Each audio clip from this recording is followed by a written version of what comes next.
ونصلی ونسلم علی رسولہ الکریم اما بعد فاعوذ باللہ من الشیطان الرجیم بسم اللہ الرحمن الرحیم فاسألوا اہل الذکر ان کنتم لا تعلمون صدق اللہ مولانا العظیم و صدق نبی الکریم الامین الصلاۃ والسلام علیک یا رسول اللہ وعلی آلک وصحابک یا حبیب اللہ الصلاۃ والسلام علیک یا نبی اللہ وعلی آلک وصحابک یا نور اللہ۔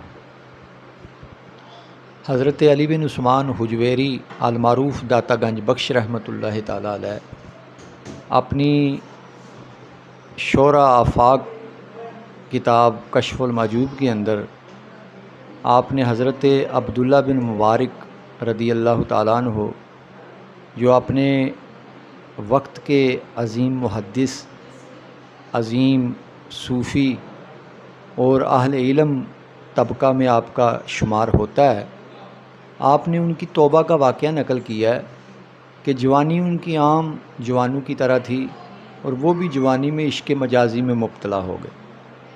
ایک دن گلی سے گزر رہے تھے تو آپ کی جو محبوبہ ہے وہ چھت پہ آئی، آپ نے اس کو دیکھا، عشاء کا وقت تھا، تو ایک دوسرے کو دیکھنے میں اتنے محو ہو گئے کہ ساری رات گزر گئی، وقت گزرنے کا احساس ہی نہ ہوا۔ فجر کا وقت ہو گیا تو فجر کے قریب کچھ بزرگ جا رہے تھے نماز پڑھنے کے لیے، انہوں نے عبداللہ بن مبارک کو دیکھا تو کہا کہ بیٹا چلو تم بھی نماز ادا کرو، یہاں کھڑے ہو۔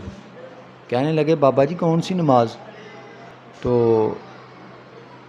کیا بزرگوں نے کہا کہ فجر کی نماز۔ وہ کہنے لگے ابھی تو عشاء نہیں ہوئی۔ کہا بیٹا عشاء ہو گئی، پوری رات گزر گئی اور اب فجر کی جماعت کھڑی ہونے والی ہے۔ تو حضرت عبداللہ بن مبارک نے جب یہ بات سنی تو آپ نے دل میں سوچا کہ اے مبارک کے بیٹے، اگر تو کبھی نماز پڑھنے مسجد میں چلا جائے اور امام تھوڑی قرات جو ہے وہ لمبی کر دے تو تیرے دل میں بے قراری اور بے چینی پیدا ہونی شروع ہو جاتی ہے، اور آج تو ایک محبوب مجازی کے پیچھے تو نے پوری رات برباد کر دی۔ اگر تو ساری رات اللہ کی بارگاہ میں کھڑا ہوتا تو اللہ تمہیں کوئی مقام و مرتبہ دے دیتا، یعنی اگر تو اللہ کی بارگاہ میں کھڑا ہوتا، ساری رات عبادت کرتا اور اللہ کو راضی کرتا تو اللہ تمہیں کوئی مقام عطا فرما دیتا۔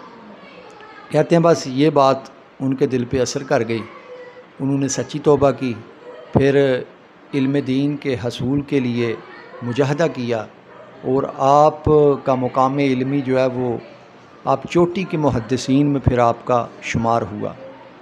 کہتے ہیں کہ توبہ کے بعد ایک دن آپ ایک باغ میں لیٹے ہوئے تھے، آرام فرما رہے تھے، سوئے ہوئے تھے، دوپہر کا وقت تھا، آپ کی والدہ آپ کو تلاش کرتی کرتی اس باغ میں آئی، دیکھا کہ آپ ایک درخت کے نیچے آرام کر رہے ہیں اور ایک سانپ، پھنیر سانپ، وہ پھن پھلائے آپ کے چہرے کے اوپر یوں جو ہے وہ اپنا پھن ہلا رہا ہے۔ ماں نے دیکھا تو ماں کی تو پیروں سے زمین نکل گئی کہ میرے بیٹے کو جو ہے وہ سانپ نے ڈس لیا۔ چنانچہ آپ نے شور مچایا، آپ کی والدہ نے، تو وہ سانپ جو ہے وہ وہاں سے چلا گیا۔ وہ شور کی آواز سن کر حضرت عبداللہ بن مبارک کی آنکھ کھلی۔ آپ نے اپنی والدہ سے پوچھا کہ ماں جی آپ پریشان کیوں ہیں؟ تو والدہ آپ کے ماتھے پہ ہاتھ لگاتی ہیں، چہرے پہ ہاتھ پھیرتی ہیں اور کہتی ہیں کہ اس طرح ایک سانپ دیکھا میں نے، کہیں اس نے تمہیں ڈنک تو نہیں مارا؟ تو عبداللہ بن مبارک کہنے لگے کہ ماں جی میں نے جب سے رب سے سلو کی ہے نا تو اللہ تعالیٰ کی مخلوق نے مجھ سے سلو کر لیا۔ وہ سانپ مجھے ڈسنے کے لیے نہیں آیا تھا، بلکہ میں سو رہا تھا اور وہ نیاز بو کی ٹانی منہ میں لے کر میرے چہرے سے مکھیاں اڑا رہا تھا۔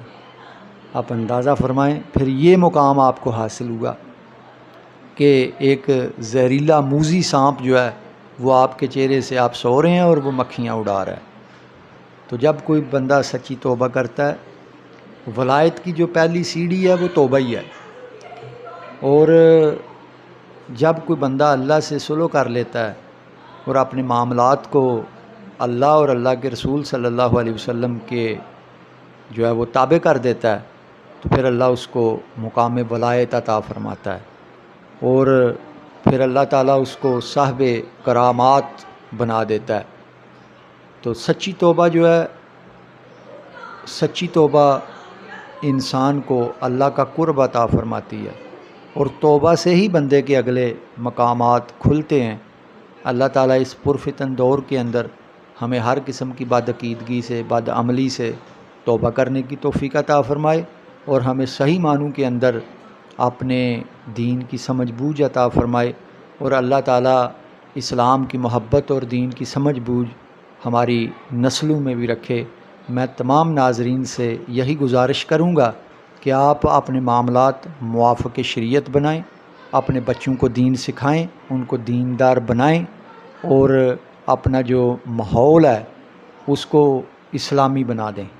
اپنے گھر کا ماحول اسلامی بنائیں، اپنے گلی محلے کا جو ماحول ہے اس کو بدلیں۔ اگر آپ معاشرے کو بدلنا چاہتے ہیں تو پہلے خود بدلیں۔ اقبال نے کہا تھا نا کہ ناز ہے تجھ کو کہ بدلا ہے زمانے نے تجھے، مرد وہ ہیں جو زمانے کو بدل دیتے ہیں۔ اللہ تعالیٰ ہمیں صحیح معنوں کے اندر اپنے آپ کو بدل کر پھر معاشرے کے اندر جو ہے وہ حالات کی تبدیلی کا جذبہ عطا فرمائے۔ وما علینا الا البلاغ۔